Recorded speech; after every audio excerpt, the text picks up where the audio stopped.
अस्सलाम वालेकुम एवरीवन। मैं आज की इस वीडियो में सोशल स्टडी की बुक का तीसरा पार्ट डिस्कस करूंगी, जिसका नाम है सूबे सिंध के लोगों और ज़मीन के दरमियान वाबत, यानी कि सूबे सिंध के जो लोग हैं और उस ज़मीन के दरमियान के जो राब्ते हैं उस बारे में हम पढ़ेंगे। तो पहला टॉपिक है सिंध के लोग। अब हम यहाँ पर सिंध के लोगों के बारे में पढ़ेंगे। तो चले मैं रीडिंग स्टार्ट करती हूँ। हम सब जानते हैं कि सिंध में बहुत ज़्यादा लोग रहते हैं। ये मालूम करने के लिए कि सिंध में कितने लोग रहते हैं या सिंध की आबादी कितनी है, हमको सिंध में रहने वाले हर फर्द की गिनती करना होगी। किसी इलाके में रहने वाले अफराद की गिनती करने के अमल को मरदमशुमारी कहते हैं।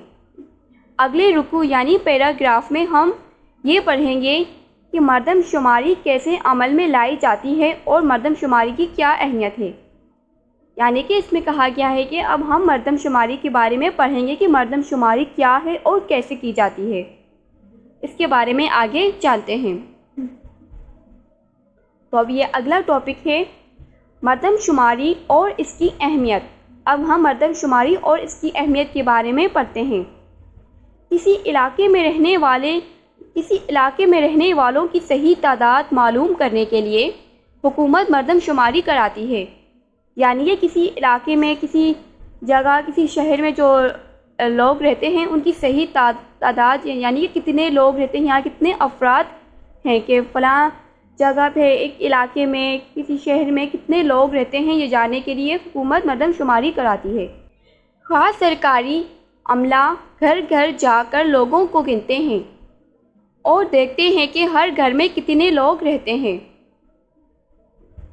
मरदमशुमारी करने वाले इसके अलावा और भी मुफीद मालूमात इकट्ठा करते हैं। इन मालूमात में उम्र, जिन्स, शादीशुदा या गैर शादीशुदा, मज़हब, ज़बान, तालीम की सतह, बारोज़गार अफराद की तादाद और काम की नौइयत वगैरह शामिल होती हैं। मरदमशुमारी इसलिए अहम है कि हुकूमत इस मालूमात की बुनियाद पर मुस्तकबिल की मनसूबाबंदी करती है। मिसाल के तौर पर स्कूल जाने वाले बच्चों की तादाद मालूम हो तो हुकूमत को ये पता चल सकता है कि मुस्तकबिल में कितने स्कूलों की ज़रूरत होगी और कितने उस्ताद की तरबियत की ज़रूरत होगी। 1998 की मरदमशुमारी के मुताबिक सिंध की आबादी 3 करोड़ है। एक अंदाजे के मूजब इस वक्त सिंध की आबादी 4.5 करोड़ है। तो हमने यहाँ इस टॉपिक में क्या जाना कि मरदमशुमारी क्यों होती है और क्यों करवाई जाती है। मरदमशुमारी वो होती है जो लोग होते हैं ना, लोग होते हैं जो घर घर जाके मालूमात लेते हैं वहाँ पर कि यहाँ पर कितने लोग रहते हैं, जैसे लोग कितने अफराद रहते हैं, कितनी बड़ी यहाँ पे हर घर में कितने अफराद रहते हैं, ये मालूमात लेते हैं ना। और ये भी मालूमात लेते हैं कि कौन कौन शादीशुदा है, कौन नहीं, बच्चे कितने हैं वगैरह, ताकि फिर इसके बारे में अब ये भी बताया गया है कि ये क्यों करवाई जाती है।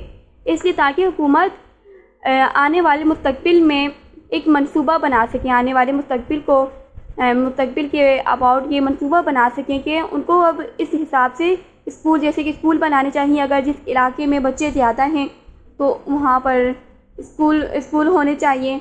इसी तरह से जो देखना चाहिए, जैसे इलाके में आबादी ज़्यादा है तो वहाँ पर सहूलत ज़्यादा होनी चाहिए। इसी तरह से हुकूमत मरदमशुमारी करवाती है। ठीक है, इस बारे में हमने जान लिया। अब आगे पढ़ते हैं।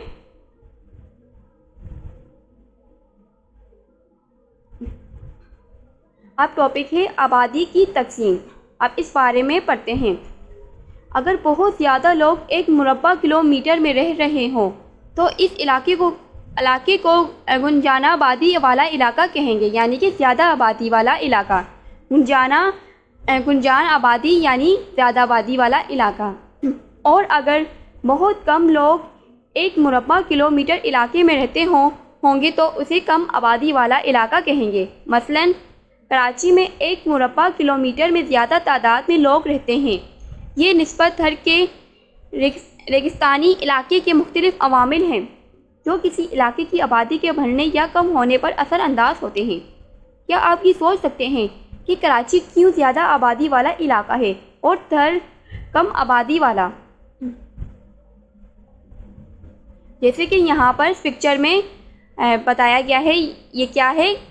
कम आबादी। और यहाँ पर बहुत सारे ये जो पिक्चर हैं ये दिखाई गई हैं, ये ह्यूमन्स की बहुत सारी पिक्चर्स हैं, यानी कि ये ज़्यादा आबादी वाला इलाका है। तो इस पिक्चर के नीचे लिखा है कम आबादी और गुंजान आबादी, यानी कि ज़्यादा आबादी वाला इलाका। ठीक है। शिकल 3.1 आबादी की तकसीम, ये इस बारे में बताया गया है। ठीक है। हम आगे पढ़ते हैं। सिंध की आबादी बहुत तेज़ी से बढ़ रही है। इसकी वजह नाख्वानदगी, कम उम्र की शादी, बेटों की ख्वाहिश और बुढ़ापे माशरती तहफ़्फ़ुज़ की कमी है। जैसे कि इस पिक्चर में यहाँ लिखा है क्या क्या मसाइल हैं जो सिंध की आबादी में बहुत तेज़ी से बढ़ रही, सिंध की आबादी बहुत तेज़ी से बढ़ रही है। इसकी वजह नाख्वानदगी, यानी कि ये कम उम्री की शादी, बेटों की ख्वाहिश, जो इस बारे में बताया गया। जैसे कि इस पिक्चर में दिखाया गया है कि जल्दी शादी, पिक्चर देखें, और सेहत के वसाइल की कमी, इस पिक्चर में लिखा है। अब तालीम की कमी, लड़कों की ख्वाहिश। ठीक है, ये मसाइल हैं। ठीक है, बढ़ती आबादी के। शिकल 3.2 तेज़ी से बढ़ती हुई आबादी के असबाब। ठीक है, इस पिक्चर में हम ये देख चुके हैं।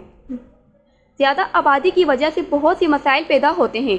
अब हमें आगे बताया जा रहा है कि ज़्यादा आबादी की वजह से बहुत से मसाइल होते हैं। क्या होते हैं, आगे जानते हैं।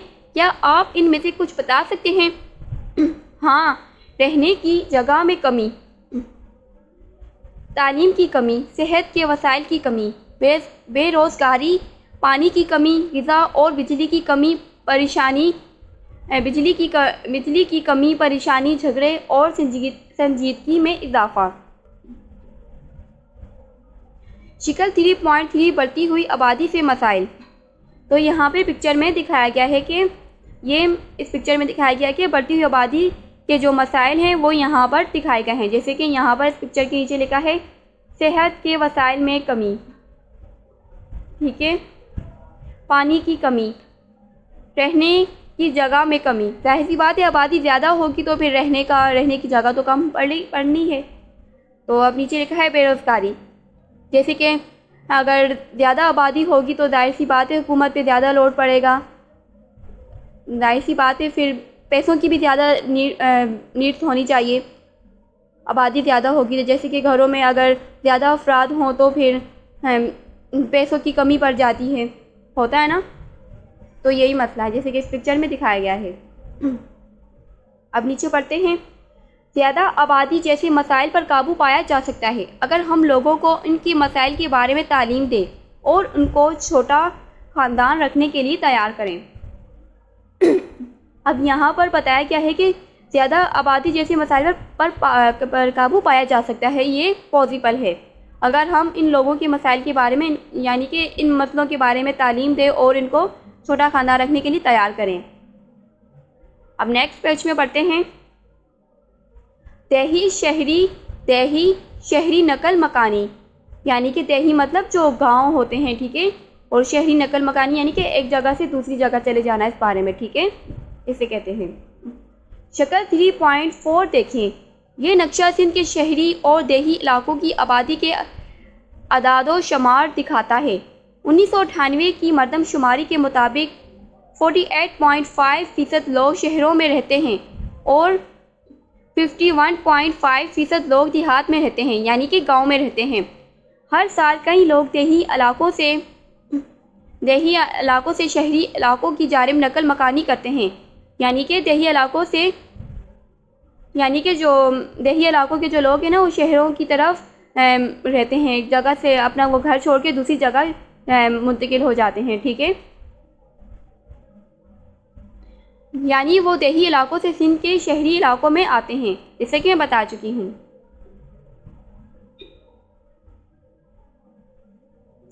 शक्ल 3.4 सिंध के देही और शहरी इलाके और तमाम ज़िलों की आबादी का नक्शा। हवाला सूबे सिंध की मरदमशुमारी रिपोर्ट 1998 की। देखें, ये आबादी का नक्शा है। सिंध के देही और शहरी जो इलाके हैं उन तमाम यानी कि सिंध के देही और शहरी जो इलाके हैं उनके तमाम ज़िलों की आबादी का नक्शा है, जो इलाके हैं, ठीक है, इसका नक्शा है ये। जैसे कि यहाँ पर पढ़ सकते हैं आप, सिंध के देही और शहरी इलाके, नज़र नहीं आ रहा, ठीक है, ये इसका नक्शा है, ठीक है।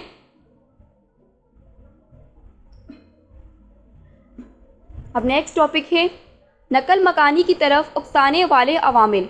यानी कि जो नकल मकानी होती है, जैसे कि मैं आपको मैं ये एक्सप्लेन कर चुकी हूँ, जैसे कि नकल मकानी यानी कि एक जगह से दूसरी जगह चले जाना अपना। जैसे कि यहाँ पे हम रहते हैं, हम ये घर छोड़ के किसी दूसरी जगह चले जाए, ठीक है, जो रहते हैं एक जगह छोड़ के दूसरी जगह चले जाते हैं, जो लोग ऐसे करते रहते हैं ना, उसको नकल मकानी कहते हैं, ठीक है।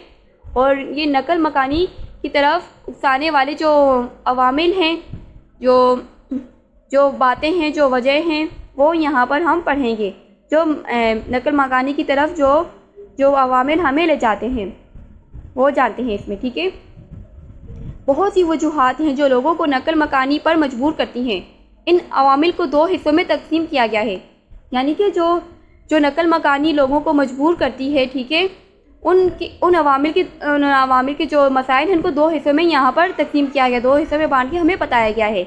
जैसे कि पहला हिस्सा है इसका धकेलने वाले अवामिल, इसके बारे में पढ़ते हैं अभी। ऐसे अवामिल जो लोगों को मजबूर करते हैं कि वो जहाँ रह रहे हैं वहाँ से कहीं और चले जाएं, धकेलने वाले अवामिल कहलाते हैं। शक्ल 3.5 में चंद धकेलने वाले अवामिल दिखाए गए हैं।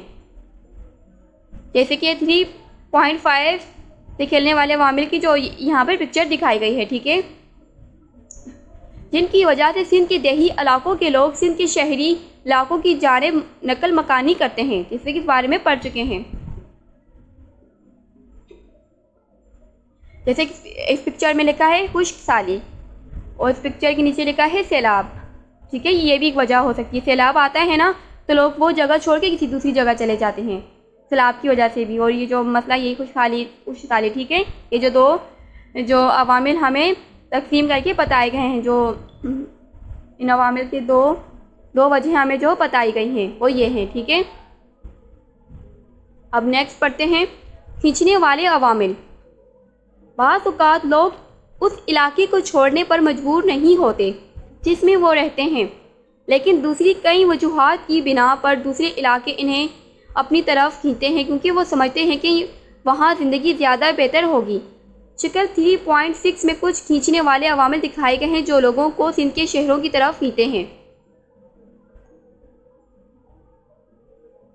तो यहाँ पर तो यानी कि इस पिक्चर में हमें बताया गया है कि ये जो 3 पॉइंट पिक्चर है ना, शक्ल 3.6 खींचने वाले अवामिल यहाँ पर हमें बताए गए हैं कि बहुत से लोग नहीं चाहते वो नकल मकानी करना, जैसे कि अपना घर छोड़ के एक जगह से होकर दूसरी जगह नहीं जाना चाहते, लेकिन कुछ मसाइल हैं जिनकी वजह से वो जाते हैं, जैसे कि इस पिक्चर में दिखाया गया है।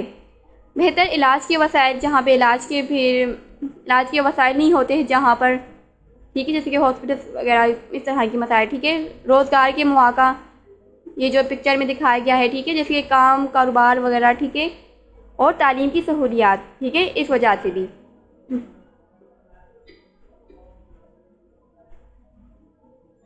अब नेक्स्ट टॉपिक पढ़ते हैं नकल मकानी के शहरी और देही इलाकों पर असरात।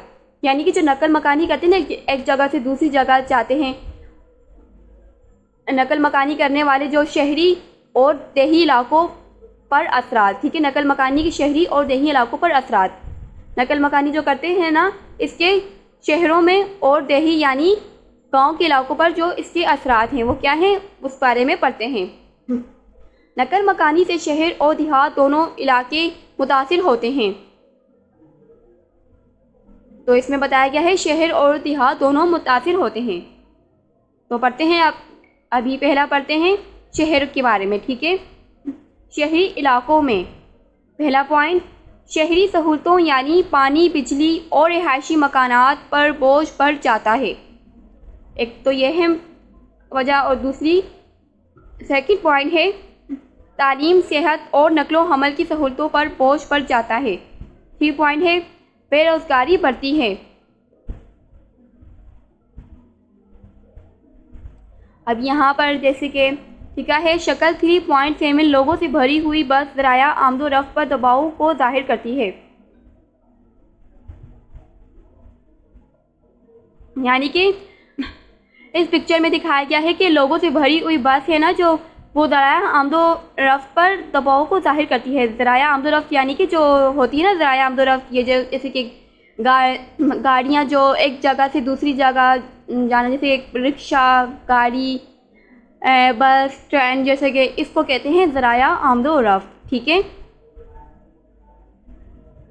तो इन पर दबाव पड़ता है, यानी कि ज़्यादा लोग हो जाते हैं, इनमें रश हो जाता है, बैठने की जगह भी नहीं होती। ठीक है, जैसे कि ये लोग पिक्चर में दिखाया गया कि ये बस इतनी फुल हो चुकी है लोगों से कि लोग ऊपर बैठे हैं, कुछ बाहर खड़े हैं। ठीक है, ये दबाव पड़ा है ज़राया आमदोरफ्त पर। ठीक है, अब पढ़ते हैं देही इलाकों में इस बारे में। पहला पॉइंट है सिर्फ मर्द हज़रात नकल मकानी करते हैं, जिसका असर ख़ानदानी ज़िंदगी पर पड़ता है। काम करने के लिए कम मर्द बाकी रह जाते हैं। देहात से शहरों की जानिब नकल मकानी रोकने के लिए ज़रूरी है कि देही इलाकों को बेहतर बुनियादी सहूलतें फराहम की जाएँ। जैसे कौन सी सहूलतें फराहम की जाए उस बारे में पढ़ते हैं। अब पहला पॉइंट पानी, बिजली, घर और सड़कें, इसकी सहूलत। ठीक है, सेकंड पॉइंट तालीम और सेहत की सहूलतें। 3 पॉइंट रोज़गार के मौक़ा।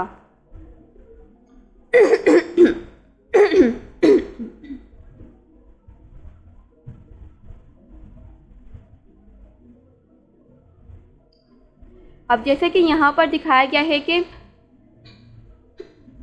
शक्ल 3.8 किसान खेत में काम करते हुए, जैसे कि यहाँ पर इस पिक्चर में दिखाया गया है।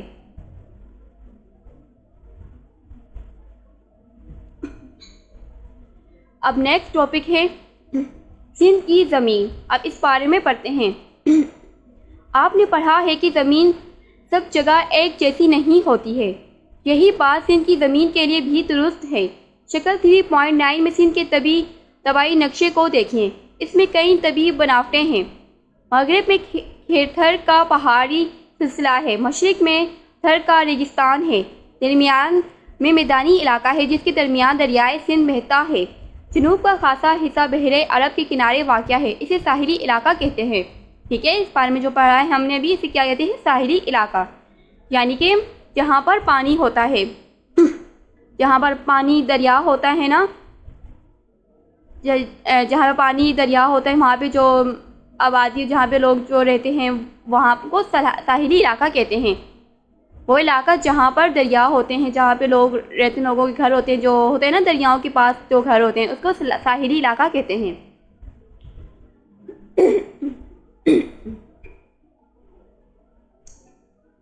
शक्ल 3.9 सिंध का तबी नक्शा।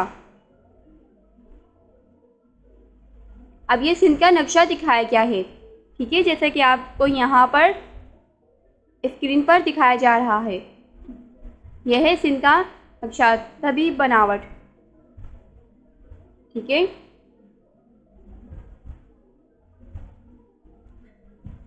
अब नेक्स्ट टॉपिक है लोगों और ज़मीन के दरमियान राब्ते। अब लोगों और ज़मीन के दरमियान जो राब्ते हैं उस बारे में पढ़ते हैं। तो यहाँ लिखा है मैदानी इलाका। हमवार ज़मीन को मैदान कहते हैं। शक्ल 3.9 में दिए गए सिंध के तबी नक्शे को देखें। आप देखेंगे कि सिंध का वो हिस्सा जो खेर थर के पहाड़ों और थर के रेगिस्तान के दरमियान वाक़या है वो मैदानी इलाका है। इसको ज़ेरी सिंध का मैदानी इलाका कहते हैं। दरियाई सिंध शुमाल से जनूब की तरफ इसी मैदानी इलाके से गुजरता है, क्योंकि इस मैदान का झुकाव बहीरे अरब की तरफ है। जहाँ दरियाए सिंध बहीरे अरब में जा गिरता है वहाँ डेल्टा बन जाता है। ठीक है, मैदानी इलाके के बारे में बताया गया है, जो मैदानी इलाका है। ठीक है, अब नीचे पढ़ते हैं। सिंध के मैदानी इलाकों की आबपाशी नहरों के ज़रिए की जाती है। ये नहरें दरियाए सिंध से निकाली गई हैं, इसलिए यहाँ की ज़मीन ज़रख़ेज़ है। सिंध में ज़्यादा लोग मैदानी इलाकों में रहते हैं, तो जाहिर सी बात है सिंध के लोग मैदानी इलाकों में रहते हैं। जैसे कि मैदानी इलाके कौन से होते हैं? जहाँ पर हम रहते हैं, जैसे कि टाउन, शहर, टाउन या शहर। जैसे कि शहर जो आम जगह होती हैं, जैसे कि मैदानी शहर, जहाँ पे मैदानी इलाके वो होते हैं जहाँ पर जैसे कि सही ज़मीन होती है, जो मैदान होते हैं जहाँ पर हम रह रहे हैं। सिंपली बात है, ठीक है, जैसे कि इस पिक्चर में दिखाया गया है। हाँ, यहाँ पे कोई दरिया है ना पहाड़ है, सीधा मैदान है जहाँ पे हम रहते हैं नॉर्मली, ठीक है। ये शहर दिखाया गया है, ठीक है, और ये गांव पिक्चर में दिखाया गया है। ये गांव का मैदानी इलाका है, ठीक है। शिकल 3.10 मैदानी इलाकों में रहने वाले लोग, ठीक है, यहाँ पर दिखाए गए हैं। ये लोग बहुत सी गांव और बड़े शहरों जैसे कराची, हैदराबाद और सखर में रहते हैं। इनमें से बहुत से लोग चावल, गन्ने, गंदम और कपास की काश्त करते हैं। यानी कि ये बहुत से लोग हैं जो गांव और बड़े शहरों में रहते हैं, जैसे कराची, हैदराबाद, सखर में रहते हैं, ठीक है। इनमें से बहुत से लोग हैं जो चावल, गन्ने, गंदम, जैसे कि जो गंदम जो आटा होता है इसका, ठीक है, कपास की काश्त करते हैं। इनको यानी कि इनकी जो खुदाई होती है ना वो करते हैं, इनको फिर सेल करते हैं वहाँ से उतार के, ठीक है, इसे कहते हैं। जैसे कि यहाँ पिक्चर में दिखाया गया है, औरतें कपास चुनते हुए, औरतें यहाँ से कपास चुन रही हैं, जैसे कि पिक्चर में देख सकते हैं आप। और इस पिक्चर के नीचे है गन्ने की फसल, ये है गन्ने की फसल, ठीक है। शिकल 3.11 लोग मैदानों पर अनाज उगा रहे हैं। तो जैसे कि इस पिक्चर में हम देख चुके हैं, ठीक है, ये लोग यहाँ इन मैदानों पर अनाज उगा रहे हैं, ठीक है। इनके अलावा लोग दफातर में काम करते हैं, बाज़ारों में एशिया बेचते हैं और सनतों में भी काम भी करते हैं, जैसे कि पिक्चर में दिखाया गया है। यानी कि ये जो काम है ना, इसके अलावा भी लोग काम करते हैं, जैसे कि दफातर, दफ्तरों में, बाज़ारों में, जैसे कि बाज़ारों में जो होती है ना दुकानें, जैसे कि दफ्तरों में काम करते हैं, ऑफिस में, और बाज़ारों में जैसे कि कपड़े क्लॉथ वगैरह सेल करना, चीज़ें बेचना, ठीक है, कपड़े बेचना, जूते बेचना, मेकअप बेचना, ठीक है, खाने की चीज़ें बेचना। और सनतों में भी काम करते हैं, सनतों यानी कि फैक्ट्रियों में, ठीक है, जो फैक्ट्रियाँ होती हैं ना जहाँ पे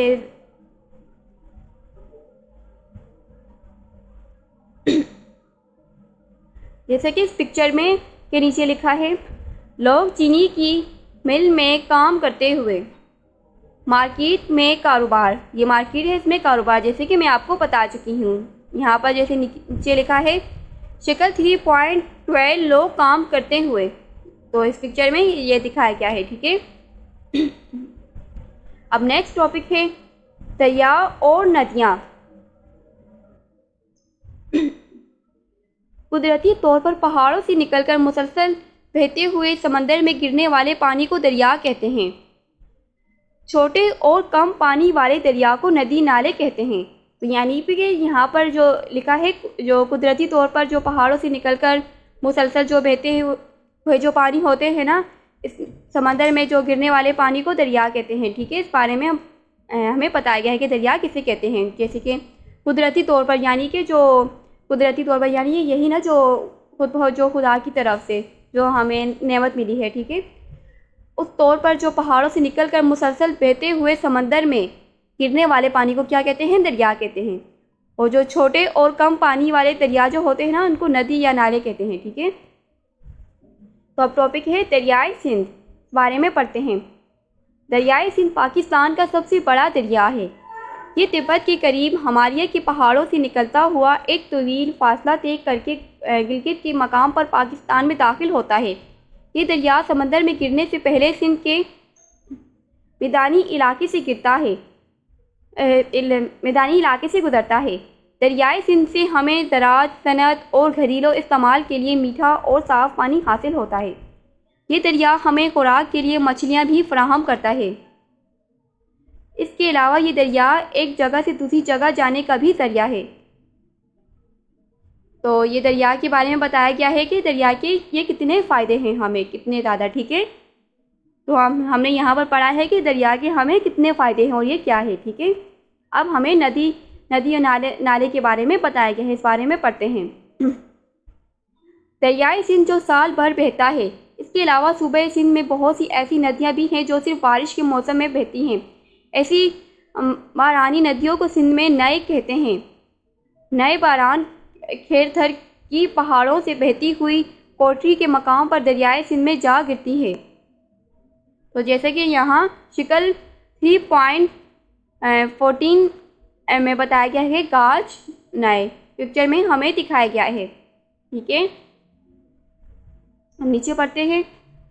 नए गाज, नए कांजी और नए सीता भी खैरथर के पहाड़ों से बहती हुई जाम शुरो जिले में वाक़या मंचर झील में गिरती हैं। ये बारानी नदियाँ या नए इसलिए अहम है कि ये आबपाशी के लिए पानी मुहैया करती हैं जो काश्तकारी के लिए इस्तेमाल होता है। अब नीचे सरगर्मी है। पाकिस्तान के दरियाओं और दुनिया के किसी 3 दरियाओं की फहरिस्त बनाइए। तो यहाँ पर कहा गया है कि पाकिस्तान के जो दरिया हैं और जो दुनिया के किसी 3 दरियाओं की फहरिस्त बनानी है। दुनिया की कोई भी किसी 3 दरियाओं की और पाकिस्तान के दरियाओं की फहरिस्त बनानी है आपने। ठीक है, इस बारे में लिखना है, इन दरियाओं के बारे में लिखना है। जैसे कि पाकिस्तान का एक दरिया लिखना है, उसकी हेडिंग लिखकर, फिर नीचे उसकी डिटेल लिखनी है, फिर दूसरा दरिया, फिर तीसरा इस बारे में तरह लिखकर, और दुनिया के 3 दरियाओं के बारे में भी आपने लिखना है। अब नीचे लिखा है पहाड़ और पहाड़ियाँ। तो नीचे पढ़ते हैं। पत्थर और मिट्टी के बने हुए बड़े टेलों को जिनकी ऊंचाई बहुत ज़्यादा हो पहाड़ कहते हैं। तो यहाँ पर हमें बताया गया है, पहाड़ कहते हैं। पहाड़ियाँ भी पहाड़ की तरह होती हैं लेकिन वो इतनी ऊंची नहीं होती। यानी कि जो पहाड़ियाँ हैं ना, वो भी पहाड़ की तरह ही होती है लेकिन ज़्यादा वो ऊंची नहीं होती। ठीक है, ये फ़र्क है इसमें हमें पहाड़ और पहाड़ियाँ के दरमियान फ़र्क बताया गया है। ठीक है, अब नीचे पढ़ते हैं। खैरथर पहाड़। सिंध के मगरबी हिस्से में जो पहाड़ी सिलसिला पाया जाता है उसे कोहे खैरथर कहते हैं। तो इसमें बताया गया कि सिंध के जो मगरबी हिस्से में जो पहाड़ी सिलसिला है ना, उसमें जो पहाड़ी सिलसिला जो है उसे कोहे खैरथर कहते हैं। इन पहाड़ी सिलसिलों में एक लकी सिलसिला है जो जाम शुरू ज़िले से गुजरता हुआ तेहवन के मकाम पर ख़त्म हो जाता है। इस पहाड़ी सिलसिले के दामन में गर्म पानी के कई चश्मे पाए जाते हैं। पानी की मौजूदगी की वजह से यहाँ लोग आबाद हैं। इस इलाके में बारिश होती है तो लोग इसको फसल उगाने के लिए इस्तेमाल करते हैं। शक्ल 3.15 खैरथर पहाड़। यहाँ पर ये पहाड़ दिखाया गया है पिक्चर में। नीचे लिखा है इन पहाड़ी सिलसिलों के अलावा सिंध में कई पहाड़ियाँ भी पाई जाती हैं। जदोल 3.1 को देखिए। जदोल 3.1 सिंध की अहम पहाड़ियाँ। अब इस बारे में बताया गया है। नाम, मोहलिकवा, अहमियत, लोग कैसे इस्तेमाल करते हैं, इस बारे में पढ़ते हैं। ये नाम है हंजोटर, आदमशाह की मकली की पहाड़ियाँ, करंजा जबल, कालकान पहाड़ी और इसका मोहलिकवा यानी कि जो शहर है। ठीक है, हैदराबाद, और जो आदमशाह की इसका सखर, ठट्ठा, नगर, पारकर, रोहड़ी। उसकी अहमियत के बारे में पढ़ते हैं। अब ये जो गंजोटाकर है जो नाम है और जो हैदराबाद है, इनके बारे में अहमियत हम जानते हैं। यहाँ पे चूने का पत्थर और नारंगी रंग की मिट्टी हासिल होती है। अब इसके बारे में पढ़ते हैं। इस पहाड़ की चोटी पर आदमशाह कल्होड़ों का मकबरा है। अब इस बारे में पढ़ते हैं। इन इलाकों पर कई बादशाहों, मलकाओं और बुजुर्गों के मकबरे और मज़ार हैं। ग्रेनाइट पाया जाता है। इस बारे में पढ़ते हैं। चूने का पत्थर। अब इसे लोग कैसे इस्तेमाल करते हैं, इस बारे में पढ़ते हैं। जो चूने का पत्थर नारंगी रंग की मिट्टी हासिल होती है। ठीक है, जो इसकी अहमियत, इसके बारे में आप पढ़ते हैं। इसका लोग कैसे इस्तेमाल करते हैं। सीमेंट बनाने में और इमारतों में इस्तेमाल होता है। ठीक है, और नीचे लिखा है अब इसके बारे में पढ़ते हैं। इमारतों की आराइश में इस्तेमाल होता है। और चूने का पत्थर, ये कैसे लोग इसे कैसे इस्तेमाल करते हैं, सीमेंट बनाने में इस्तेमाल होता है। ठीक है, हम नीचे पढ़ते हैं। रेगिस्तान, रेत के बड़े मैदान जो हमेशा गर्म और खुश्क रहते हैं रेगिस्तान या सहरा कहलाते हैं। जैसे कि जो रेत के जो बड़े मैदान होते हैं, जहाँ की बहुत बड़े मैदान होते हैं जहाँ पे रेत ही रेत होती है, वो हमेशा गर्म और खुश्क रहते हैं। और वो जो इलाके हैं, वो जो मैदान हैं, वो क्या कहलाते हैं, रेगिस्तान या सहरा कहलाते हैं। जहाँ पे बहुत गर्मी होती है, धूप होती है, गर्मी होती है, ठीक है, उसे सहरा कहते हैं। जहाँ पे पानी तक नहीं होता। ठीक है, इसमें सब्ज़ा बहुत ही कम उगता है। नीचे लिखा है थर का रेगिस्तान, मशरकी सिंध का एक बड़ा हिस्सा रेगिस्तान है जिसे थर का रेगिस्तान कहते हैं। इस रेगिस्तान में चट्टानें, कच्चे पत्थर और रेत पाई जाती हैं। रेत के ये टेरे 6 से 30 मीटर बुलंद हैं। यहाँ सब्ज़ा बहुत कम उगता है। बबूल के दरख्त, झाड़ियाँ और खरदरी घास उगती है। इस रेगिस्तान के कुछ हिस्से में आबादी की गई है, जिसकी वजह से लोग यहाँ कुछ फसलें उगाते हैं और मवेशी पालते हैं। जैसे कि इस पिक्चर में दिखाया गया है, शक्ल 3.16 लोग थर के रेगिस्तानी इलाके में ऊँटों का कारवां, तो यहाँ पे ऊँटों का कारवां होता है। ठीक है, औरतें पानी की तलाश में जा रही हैं। यहाँ पे पानी की तलाश में औरतें जा रही हैं, दिखाया गया ना, ऊपर मटका इन्होंने सर पे लिया हुआ है। ठीक है, ये पानी भरकर ला रही हैं। अब इसकी सरगर्मी है, पाकिस्तान और दुनिया के दूसरे इलाकों में पाए जाने वाले सहराओं के नाम तलाश करें। यानी कि पाकिस्तान और दुनिया के जो दूसरे इलाकों में जो पाए जाने वाले, जो दुनिया में जो शहर हैं, उनके नाम आपने तलाश करने हैं। ठीक है, उनके नाम आपने तलाश करके लिखने हैं। ठीक है, अब नीचे है नेक्स्ट टॉपिक है चश्मा या कुदरती फुआरा।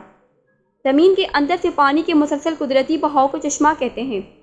चश्मे का पानी ठंडा या गर्म हो सकता है। सिंध में ठंडे और गर्म दोनों किस्म के पानी के चश्मे पाए जाते हैं। जदोल 3.2 में देखें। सरगर्मी, जिन चश्मों के नाम दिए गए हैं उन्हें सिंध के नक्शे पर दिखाएं। सरगर्मी में लिखा है, जिन चश्मों के नाम यहाँ पर दिए गए हैं उन्हें सिंध के नक्शे पर दिखाना है आपने। ठीक है,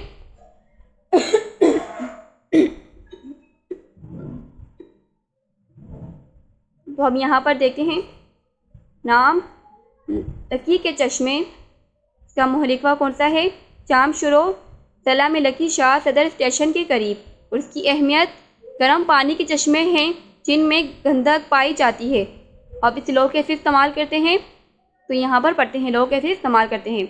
इनमें नहाते हैं जिससे बाद जल्दी बीमारियों में शिफा मिलती है। इसी तरह छम्पीर के चश्मे तला ठट्टा में छम्पीर रेलवे स्टेशन के करीब। अहमियत, अब इसकी अहमियत है गर्म पानी के चश्मे, जिसको लोग कैसे इस्तेमाल करते हैं, जल्दी बीमारियों के लिए लोग इसमें नहाते हैं। यानी कि जल्द बीमारियों से निकलने के लिए, सही से लिखा नहीं है यहाँ पर। महंगू पीर के चश्मे, अब इसका मुहलिकवा कौन सा है, कराची के करीब महंगू पीर के मकाम पर। उसकी क्या अहमियत है, ठंडे और गर्म पानी के चश्मे। उसको लोग कैसे इस्तेमाल करते हैं, इस बारे में पढ़ते हैं। पहला पॉइंट है, ठंडे पानी के चश्मों के करीब लोग पिकनिक के लिए जाते हैं। सेकंड पॉइंट है, गर्म पानी के चश्मों में जल्दी बीमारियों से शिफा के लिए नहाते हैं। जदोल 3.2 सिंध में ठंडे और गर्म पानी के चश्मे, इस बारे में अभी हम पढ़ चुके हैं। अब नेक्स्ट टॉपिक है झील। पानी का वो इलाका जो चारों तरफ मैदान से घिरा हुआ हो झील कहलाता है। यानी कि पानी का वो इलाका जो चारों तरफ मैदान से घिरा हुआ होता है। ठीक है, और वो क्या कहलाता है, झील कहलाता है। सिंध में दर्ज झील झीलें बहुत अहम हैं। अब इस बारे में पढ़ते हैं, ये कौन सी झील है, केझर झील। ये झील झड़क और ठट्टा के दरमियान वाक़या है। ये झील झड़क और ठट्टा के दरमियान वाक़या है। केझर झील को दरियाए सिंध से कोटरी बिराज के ज़रिए पानी मिलता है। इस झील में कई इक़साम की मछलियाँ पाई जाती हैं। यहाँ कई किस्म के आबी परिंदों का भी बसेरा है। यानी कि पानी वाले परिंदों का बसेरा है। ये एक तफरीही मकाम है, यानी कि घूमने फिरने का मकाम है, तफरीही यानी, ठीक है। और लोग पिकनिक मनाते हैं, कश्ती रानी और मछलियों का शिकार करने आते हैं। सिंध की मशहूर लोक कहानी नूरी जाम तमाची इस झील से मंसूब है। शक्ल 3.18 कैंचर झील के दो मुख्तलिफ मनाजिर दिखाए गए हैं। पहला मनाजिर है, इस पिक्चर के नीचे लिखा है कैंचर झील में आबी परिंदे। ये जो आबी परिंदे ना, दरियाई वाले जो परिंदे हैं ये दिखाए गए हैं, ठीक है। इस दरिया में जो परिंदे होते हैं।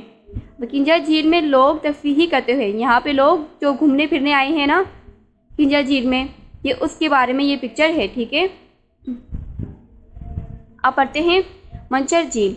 मंचर झील ज़िले जामशुरों में बूबक गांव के करीब वाक़या है। खुश्की के ज़माने में ये झील 3 मीटर गहरी और 30 मीटर चौड़ी होती है।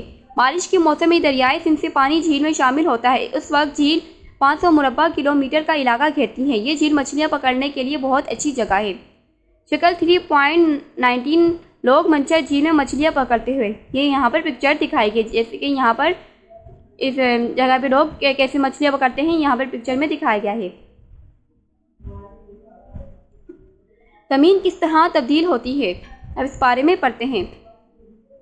ज़मीन में बहुत सी तब्दीलियाँ आती हैं, कुछ अहम, कुछ हम लोगों की लाई हुई होती हैं और कुछ कुदरती तौर पर आती हैं।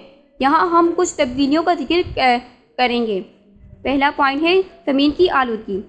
हम लोग रोज़ाना बहुत ज़्यादा कचरा निकालते हैं, कुछ अपने घर से और कुछ मुख्तलिफ सनअतों से। ये सब ज़मीन पर फेंक दिया जाता है। कुछ कचरा हमारे घर से और ज़्यादातर सनअतों से आता है, जैसे कि फैक्ट्रियाँ। इसमें जहरीला मादा भी होता है, ये ज़मीन को बर्बाद कर देता है।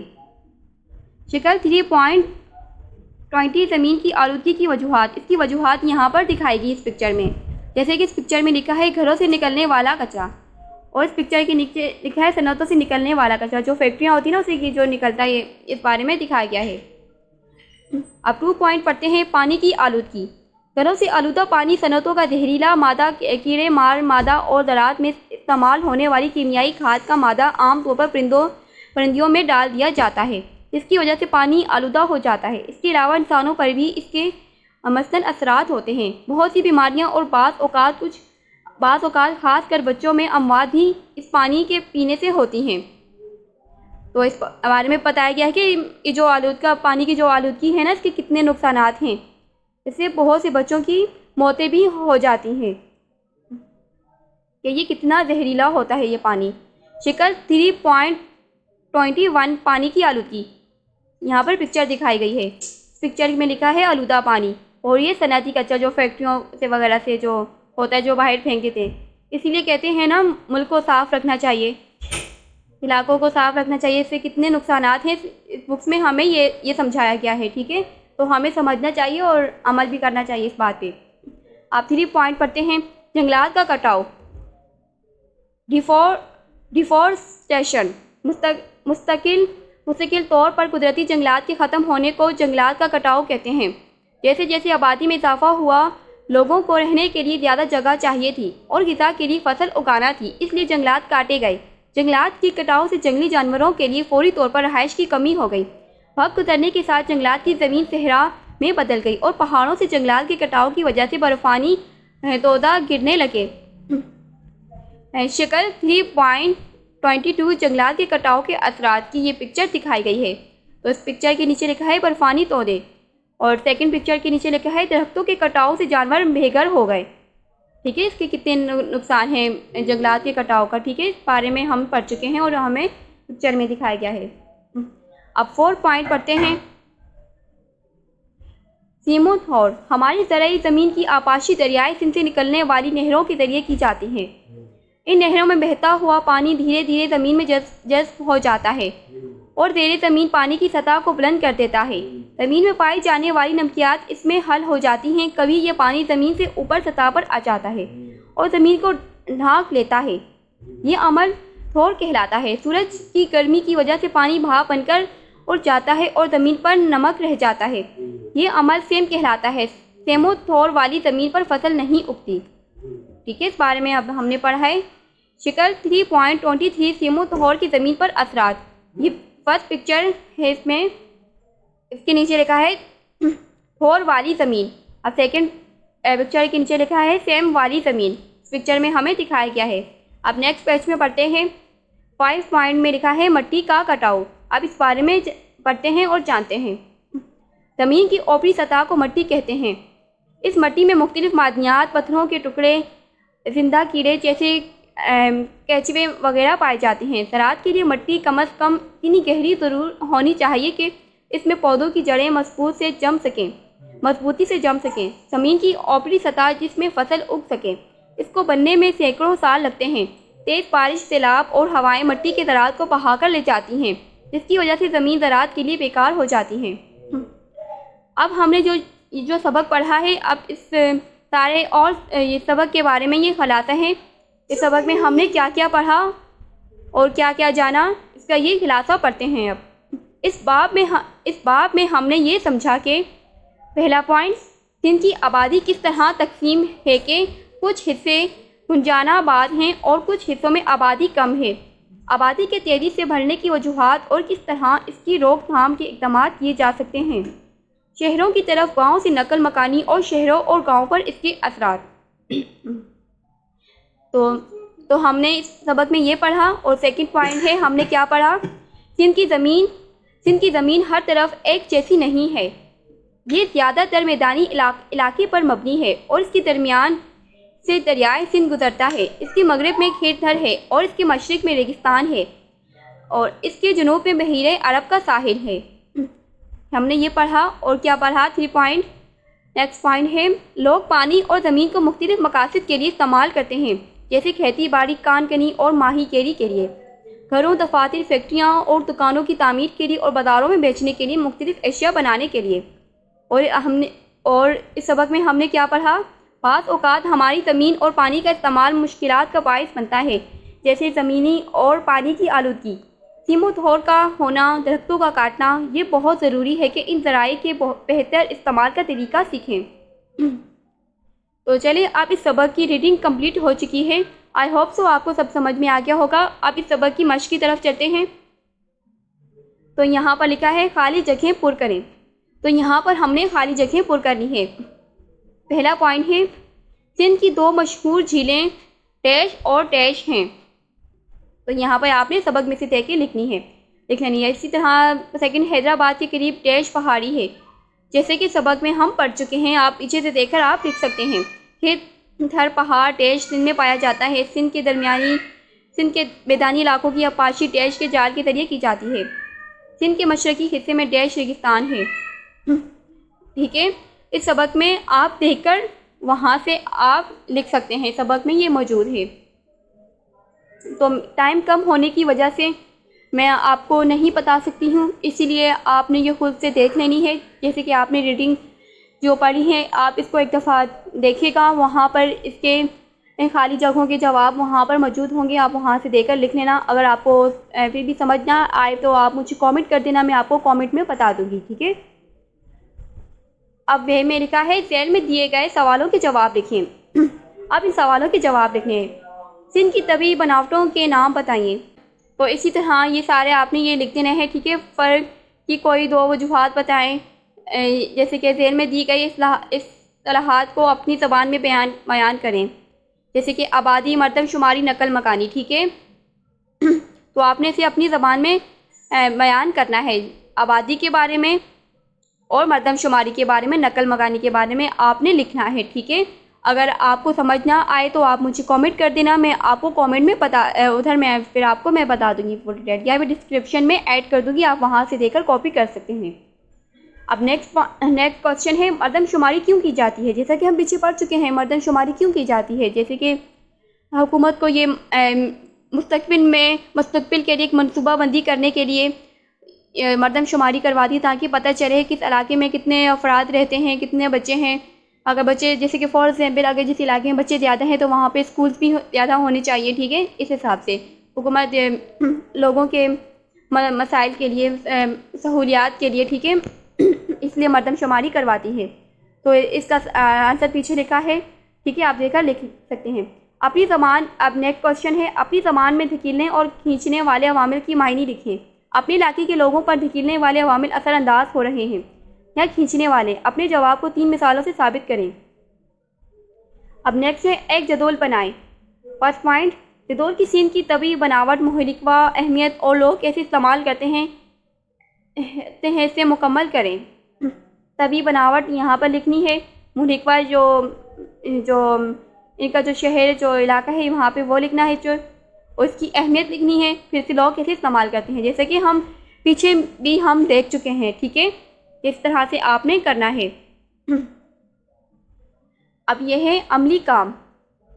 पहला पॉइंट है, छोटे ग्रुप में सीन का नक्शा कागज़ पर बनाएं, इसको गत्ते पर चिपकाएं, फिर कागज़, मिट्टी और रेत की मदद से इसके तभी को दुखाल बनाएं और अपनी जमात में लगाएं। ठीक है, यह आपने पढ़ा है या ऐसा आपने करना है। ठीक है, सेकंड पॉइंट है, इश्तहार यानी पोस्टर की मदद से लोगों को तफरीही मकामात को साफ़ रखने की ज़रूरत बताएं। यानी कि आपने एक पोस्टर बनाना है, इसकी मदद से आपने लोगों को ये तफरीही मकामात को साफ़ रखने की ज़रूरत के बारे में बताना है। जो तफरीही जो मकामात होते हैं इनको साफ़ रखा जाए, कैसे रखा जाए, क्यों ज़रूरी है वगैरह की, इस बारे में आपने लोगों को बताना है। अब 3 पॉइंट है, सूबे सिंध के नक्शे में इसके तभी को दुखाल देखें और आबादी की तकसीम का जायज़ा लें। मुआवजा करें कि क्यों हैदराबाद गुंजाना आबादी वाला शहर है जबकि दादू कम आबादी वाला है। ठीक है, आपने इस बारे में बताना है। सूबे सिंध का नक्शा बनाएं और तिनकों की मदद से हर ज़िले की आबादी दिखाएं और इनको ज़िले के नाम के साथ चिपकाएं। आप मुझे है तहकीक। अब इस बारे में बढ़ते हैं। पहला पॉइंट है, एक सवालनामा बनाएं जिसमें सेमोथोर, जंगलात का कटाव और पानी की आलूदगी जैसे मसाइल की निशानदेही करें और अपनी मालूमात अपने हम जमात के साथ बांटें। अब सेकंड पॉइंट है, अपने पड़ोस के 5 घरों की मरदमशुमारी करें, हर घर में रहने वाले लोगों की तादाद की निशानदेही करें। इसके अलावा इन लोगों की उम्र, जिन्स, तालीमी काबिलियत, पेशा और गैस, बिजली और पानी की सहूलियात के बारे में बताएं। इन मालूमात को ग्राफ, जदूल या बयानात के जरिए बताएं। ये जिक्र करें कि ये मालूमात आपके पड़ोसियों के लिए किस तरह फ़ायदेमंद होगी। तो ये यहाँ पर ऐसा इसलिए कहा गया है कि ये यहाँ पर बच्चों को सिखाया गया है कि ताकि बच्चों को पता चले कि मरदमशुमारी क्यों होती है। ठीक है, मरदमशुमारी के बारे में ये जान सकें। ठीक है, तो इसलिए ये सब करवाया गया है। तो ठीक है, आपने ये बच्चों से करवाना है। अब है इजाफ़ी मालूमात। जो बाकी इजाफ़ी मालूमात रही है वो पढ़ते हैं। नूरी जाम तमाची की कहानी मालूम करें, इसको लिखिए और इस कहानी को तस्वीरी हाके में दिखाइए। इन सबको मिलाकर एक कहानी की किताब बनाएं और इसको अपनी जमात के कुतुब खाना में रखें ताकि दूसरे भी पढ़ सकें। तो यहाँ पर इस एक्टिविटी में जितने भी सवाल हैं ये खाली जगह हैं, क्वेश्चन आंसर हैं। तो अगर इस एक्टिविटी से रिलेटेड आपको कुछ भी समझ ना आए तो आप मुझसे कमेंट करके मुझसे पूछ सकते हैं। और अगर इस एक्टिविटी से रिलेटेड आपको कुछ भी समझ ना आए तो आप कमेंट करके मुझसे पूछ सकते हैं, मैं आपको बता दूंगी। आप अपना क्वेश्चन बता देना मुझे कमेंट में, फिर मैं आपको वहाँ पे डिटेल लिख के सेंड कर दूंगी। ठीक है, अगर वीडियो पसंद आए तो प्लीज़ वीडियो को लाइक करें। अगर अभी तक आपने हमारे चैनल को सब्सक्राइब नहीं किया है तो प्लीज़ जल्दी से आप हमारे चैनल नॉलेज एजुकेशन को सब्सक्राइब करें ताकि हमारी हर नई ऐसी आने वाली वीडियो का नोटिफिकेशन आप तक पहुँचता रहे। मिलते हैं नेक्स्ट वीडियो में, तब तक के लिए गुड बाय।